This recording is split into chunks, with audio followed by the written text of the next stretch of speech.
Le processus de domestication est le rêve de la planète. Ce que vous voyez et entendez en ce moment précis n'est qu'un rêve. Vous rêvez à l'instant M, le cerveau éveillé. Rêver est la fonction principale de notre esprit qui fait cela 24 heures par jour. Il rêve lorsque le cerveau est éveillé et également lorsque ce dernier dort. La différence, c'est que, durant l'état de veille, le cadre de référence et matériel nous fait percevoir les choses de façon linéaire. Lorsque nous nous endormons, nous n'avons plus ce cadre de référence, aussi le rêve a-t-il tendance à changer constat MMENT. Les humains rêvent en permanence. Avant notre naissance, les humains nous précédant ont créé un grand rêve extérieur que l'on appelle le rêve de la société ou le rêve de la planète.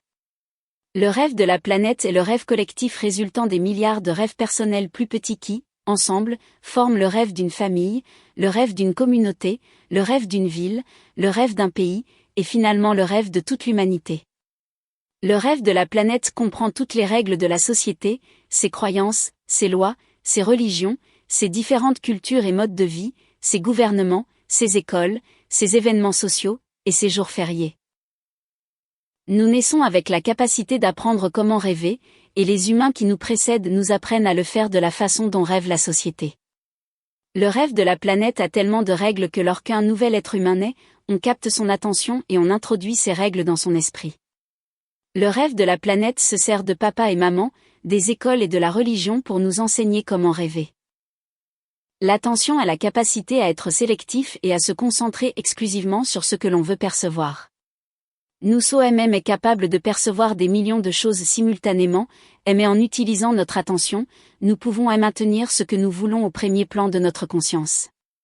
Les adultes qui nous entouraient, lorsque nous étions enfants, ont donc capté notre attention et introduit des informations dans nos esprits par la répétition. C'est ainsi que nous avons appris tout ce que nous savons. En nous servant de notre attention, nous avons assimilé toute une réalité, tout un rêve. Nous avons appris comment nous comporter en société, que croire et ne pas croire, ce qui est acceptable et ce qui ne l'est pas, ce qui est bon et ce qui est mauvais, ce qui est beau et ce qui est laid, ce qui est juste et ce qui est faux.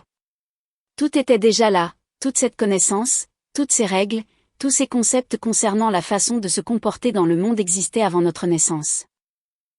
Lorsque vous alliez à l'école, vous étiez assis sur une petite chaise et votre attention se portait sur ce que le professeur vous enseignait. Lorsque vous alliez à l'église, votre attention se concentrait sur ce que le prêtre ou le pasteur vous disait. La même chose se produisait avec papa et maman, vos frères et vos sœurs. Tous s'efforçaient de capter votre attention. Nous avons également appris à capter l'attention des autres, et développer un besoin d'attention qui est devenu très compétitif. Les enfants se disputent toujours l'attention de leurs parents, de leurs professeurs, de leurs amis. Regardez-moi. Regardez ce que je suis en train de faire. Et oh, je suis là. Le besoin d'attention devient ainsi de plus en plus fort et se perpétue à l'âge adulte.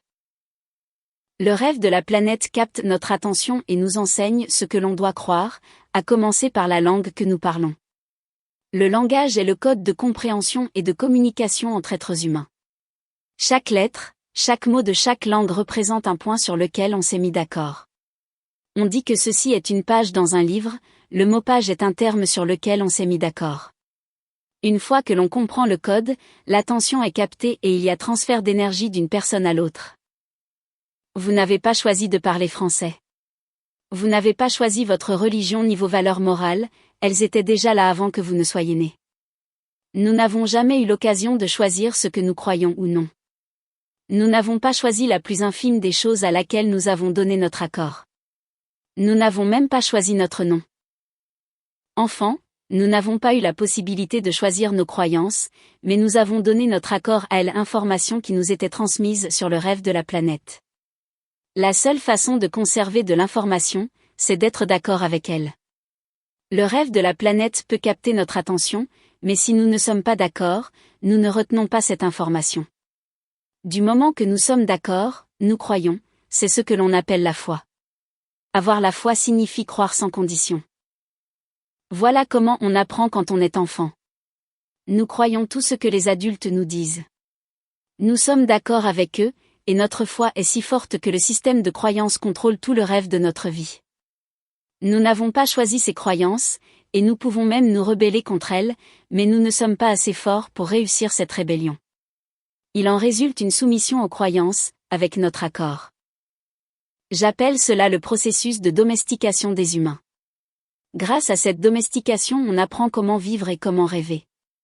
Au cours de notre domestie. 24 l'information du rêve de la planète est transmise à notre rêve interne et construit tout notre système de croyances. Enfant, on nous apprend d'abord le nom des choses, maman, papa, lait, bouteille. Jour après jour, à la maison, à l'école, à l'église et par la télévision, on nous dit comment vivre, quels sont les comportements acceptables. Le rêve de la planète nous enseigne comment être des humains. Nous avons un concept de ce qu'est la femme et un de ce qu'est un homme. Et nous apprenons aussi à juger, nous nous jugeons nous-mêmes, nous jugeons les autres, les voisins. Les enfants sont domestiqués comme les chiens, les chats, ou tout autre animal. Pour instruire un chien, on le punit et on le récompense. De manière analogue, nous formons nos enfants, que nous aimons tant, exactement comme on dresserait un animal domestique, par un système de punition et de récompense. Enfant, on nous disait,